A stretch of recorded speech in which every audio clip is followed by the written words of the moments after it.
Hello everyone, कैसे हैं आप सब। तो अगर अभी तक आपने चैनल को सब्सक्राइब नहीं किया है तो पहले आप चैनल को सब्सक्राइब कर लीजिए और बेल आइकन को भी प्रेस कर लीजिए ताकि आपको इस चैनल के सारे अपडेट्स मिल पाएँ। तो guys, against the sky supreme के लास्ट एपिसोड में हमने देख लिया था कि जब तान यो जियान और मैंग हाई को पता चलता है कि नाइन वेल्स के लोगों के ऊपर इटर्नल इमॉर्टल सेक्ट और सोल क्लैंग मिलकर अटैक कर रहे हैं, तो इसके बाद में वो तीनों उनकी मदद करने का डिसाइड करते हैं। और इसी के दूसरी साइड हमें ये भी दिखाया जाता है कि इन दोनों के फाइट में नाइन वेल्स के लोग बहुत ही ज्यादा इंजर्ड हो गए थे और साथ ही में एक बंदा सियाओ किन सू को बहुत ही ज्यादा हैरिश भी कर रहा था। तो आज हम देखेंगे इसके आगे की स्टोरी लाइन।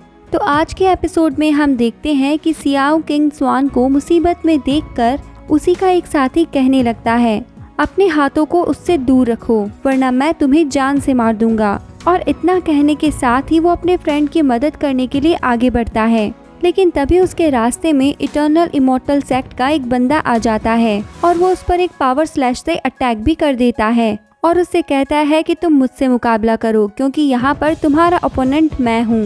इसका मतलब है कि मेरे होते हुए तुम उन तक नहीं जा सकते। और ये देखकर सोल क्लैंग के लोग काफी ज्यादा खुश हो जाते हैं। वहीं सियाओ किंग स्वान के दोस्तों को इस बात पर काफी ज्यादा गुस्सा आ रहा था। अब यहाँ पर सोल क्लैंग का वो बंदा सियाओ किंग स्वान से कहता है कि तुम्हें पास से देखने पे हमें पता चला है कि तुम तो बहुत ही ज्यादा खूबसूरत हो। और जैसा कि हम देख सकते हैं ये सब कुछ वो उसके गले पर तलवार रखकर उससे बोल रहा होता है और ये सब लाओ तियान देख रहा होता है और उसको ये सब देखकर बहुत ही ज्यादा गुस्सा आता है और वो उससे कहता है कि अपने हाथों को उससे दूर रखो वरना मैं तुम्हारे हाथों को काट दूंगा। तो उसकी वो बात सुनकर वो बंदा कहता है कि तुम्हें आखिर इसकी इतनी चिंता क्यों है, कहीं ये तुम्हारी सेटिंग या बंदी तो नहीं है।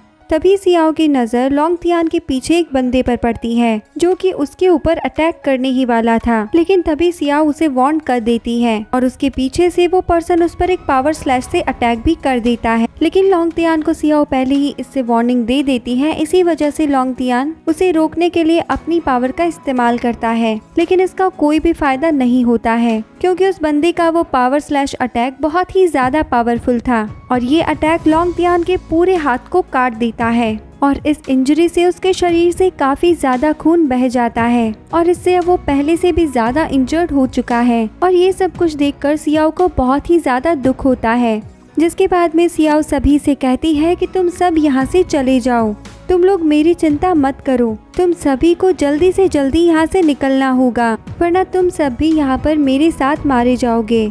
और यही बात नाइन वेल्स की दूसरी डिसेबल भी सभी से कहने लगती है कि ये बिल्कुल सही कह रही है, आप सब यहाँ से चले जाओ और हम दोनों को यहीं पर छोड़ दो। लेकिन ये सब सुनने के बाद में उनका दोस्त कहता है कि ऐसा नहीं होता है क्योंकि हम सब यहाँ पर साथ में आए थे और अगर वापस लौटेंगे तो भी साथ में ही लौटेंगे, लेकिन इस फाइट के दौरान अगर हम मर भी जाते हैं तो वो हमें मंजूर है, लेकिन इस हालत में हम अपने दोस्तों को यहाँ छोड़कर नहीं जाएंगे। इसके बाद में लोंग तियान भी कहता है कि ब्रदर आप बिल्कुल सही कह रहे हो। इसके बाद में वो सियाओ से कहता है कि मेरी फीलिंग्स तुम्हारे लिए मरते दम तक ऐसी ही रहेगी और इसीलिए मुझे तुम्हारे साथ मरने का कोई डर नहीं है। उसकी ये बातें सुनकर सियाओ की आंखों में आंसू आ जाते हैं, इसीलिए वो भी उससे कहती है कि अगर मरने के बाद में कोई आफ्टर लाइफ होती है तो उसमें भी मैं तुम्हारे साथ ही रहूंगी, लेकिन तुम अभी के लिए मेरी बात सुनो, तुम ब्रदर जुन को लेके यहाँ से चले जाओ, अगर तुम यहाँ से नहीं जाओगे तो मैं चैन से नहीं मर पाऊंगी।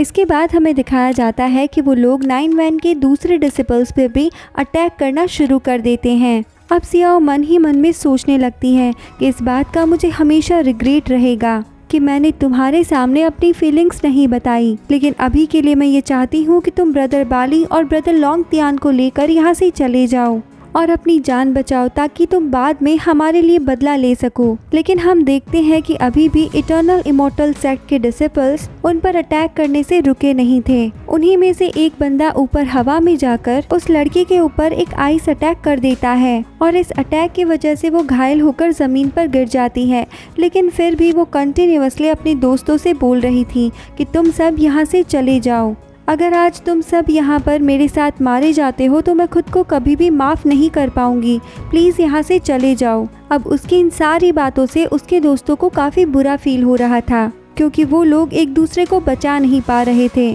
अब यहाँ पर इटर्नल इमॉर्टल सेक्ट का एक पर्सन कहता है, तुम लोगों की इतनी प्यार भरी बातें सुनकर सच में मैं तो बहुत इमोशनल हो गया। और वो ये सब बहुत ही नौटंकी वाले वे में बोलता है। पर तुम्हें एक बात बता दूं, आज यहाँ पर तुम में से कोई भी जिंदा वापस तो नहीं लौटने वाला है और मैं चाहता हूँ कि तुम सब एक दूसरे की मौत को अपनी आंखों से देखो।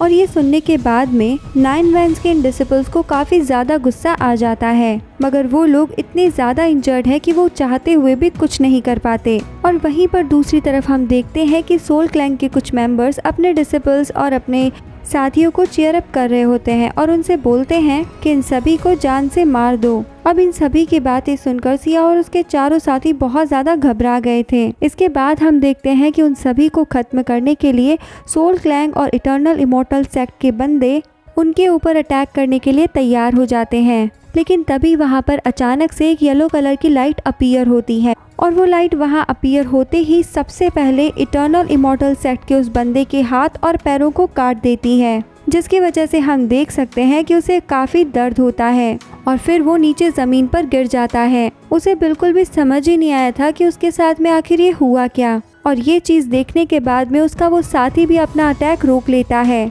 अब उस येलो लाइट के बारे में पता लगाने के लिए उसके साथी ज़मीन पर आ जाते हैं, लेकिन उनमें से किसी को भी कुछ भी समझ में नहीं आता है। इसके बाद हम देखते हैं कि वो येलो लाइट जाकर सोल क्लैंग के उस बंदे पर भी अटैक कर देती है जिसने सियाओ किम स्वान को पकड़ रखा था। उसके हाथ को भी वो लाइट काफ़ी ज़्यादा इंजर्ड कर देती है, जिस पर वो बंदा कहता है कि आखिर कौन है जो हम पर छिपकर ऐसे वार कर रहा है, अगर हिम्मत ही है तो हमारे सामने आओ। इसके बाद हम देखते हैं कि वो येलो लाइट यहाँ घूमकर ऊपर आसमान की तरफ चली जाती है और फिर हमें दिखाई देता है हमारा तान्यू अपने असली रूप में। और साथ ही में वो मेंगहाई और जिया से भी कहता है कि यहाँ पर जितने भी अपोज में खड़े हैं उनको जान से मार दो, हमारे दोस्तों के अलावा इनमें से यहाँ कोई भी नहीं बचना चाहिए। अब तान्यू को यहाँ पर देखकर 9 वेंस के लोग काफी ज्यादा हैरान हो जाते हैं, क्योंकि उन्हें ये बिल्कुल भी होप नहीं थी कि तान्यू उनकी मदद करने के लिए यहाँ तक आएगा।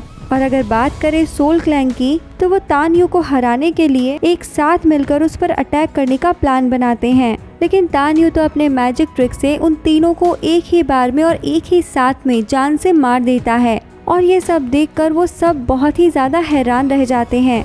उन्हें इसके बाद में ये बात तो समझ में आ गई थी कि अब उनका यहाँ से बचकर जाना बहुत ही मुश्किल है, क्योंकि अगर वो सब मिलकर भी तान्यू से लड़ाई करते हैं तो भी जीतेगा तान्यू ही। अब यहाँ पर तान्यू नीचे उतरकर उन सभी को खत्म करने के लिए अपनी स्वॉर्ड को बाहर निकाल लेता है और इसके बाद में क्या होता है ये हम देखेंगे इसके नेक्स्ट एपिसोड में।